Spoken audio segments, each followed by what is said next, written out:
suis d'origine réunionnaise.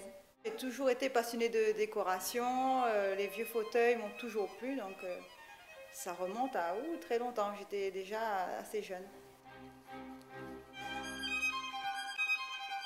J'ai eu une première vie en fait en tant qu'employée, tout simplement. Et ensuite, comme j'ai toujours été passionnée de déco, j'ai eu envie de changer de vie.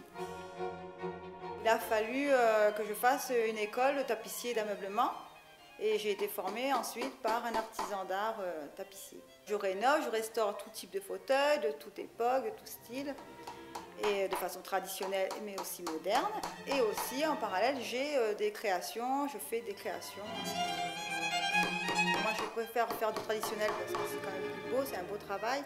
C'est vrai que c'est onéreux, donc souvent j'essaie de pallier avec justement mettre du moderne ou faire en semi-traditionnel, donc une partie du fauteuil où on va le faire en traditionnel et une autre partie du fauteuil où on va le faire en mousse pour alléger le prix, le coût. Créer, rénover, c'est vraiment... C'est une passion, donc moi j'aime tout. J'aime les coutures, tout ce qui est couture à la main. C'est ma partie préférée. Le plaisir des matières, les aiguilles, puis de transformer le fauteuil, puisque les coutures, c'est souvent ça qui donne la forme au fauteuil.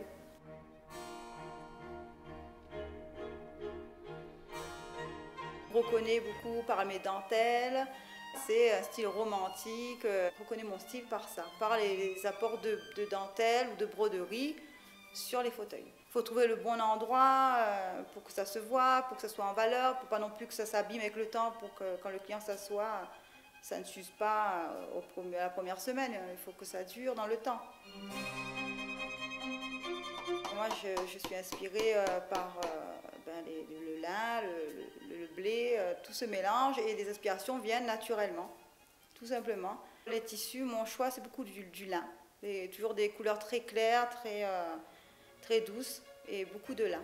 La couleur lin, c'est le blé, les dentelles, les broderies, ce blanc, c'est un peu la neige sur le Mont Ventoux, c'est comme le manteau du Mont Ventoux.